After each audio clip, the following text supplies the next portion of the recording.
బాలంతలకు తయారు చేసే నూనె. ఒక బౌల్లో 100 గ్రాముల కొబ్బరి నూనె పోసుకోవాలి. అందులో 2 స్పూన్లు పసుపు వేసి, 1 స్పూను ఉప్పు వేసి, 2 ఎల్లిగడ్డలు తీసి, ఓమ, ఎల్లిగడ్డలు, పసుపు, ఉప్పు కొబ్బరి నూనెలో వేసి అవి గోలేదాకా పొయ్యి మీద మరగబెట్టుకోవాలి.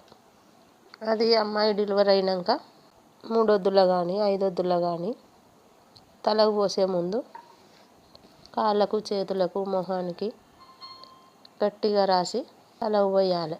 అందువల్ల దాంతో పిల్లలకి ఏమన్నా బొట్టుమెల్లు లాంటి మచ్చలు లాంటి మెడల మీద నల్లగా అట్లా అయినప్పుడు ఇవన్నీ మంచిగా పెడితే ఇవన్నీ తక్కువవుతాయి. 5 వద్దుల, 9 వద్దుల, 3 వద్దుల, 19వ రోజు, 21వ రోజు ఈ 5 సార్లు బాగా కాళ్ళకు, చేతులకు, మొహానికి ఒళ్ళంతా మంచిగా మసాజ్ చేసి తలకు పోయాలి.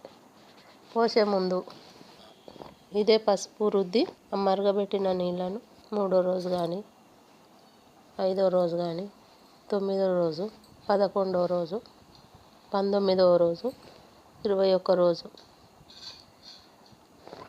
ఇట్లా తయారు చేసినవి పెట్టుకొని అమ్మాయిలకు స్నానం చేయించాలి.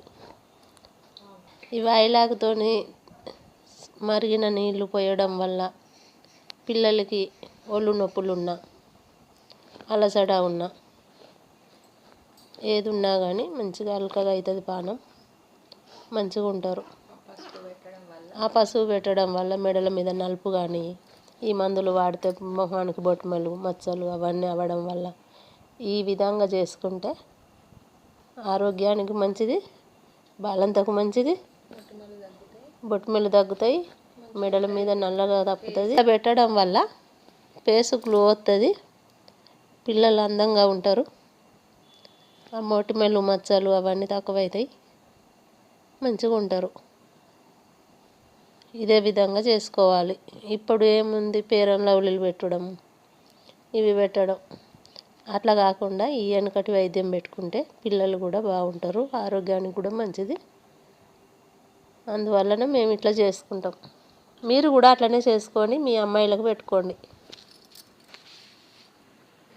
వాయిలాకు తెచ్చి, వాయిలాకు, తక్కలాకు తీసుకొచ్చి మరిగే నీళ్ళల్లో పెట్టి నీళ్ళు పచ్చగా అయ్యేదాకా మరగబెట్టుకోవాలి. మరగబెట్టి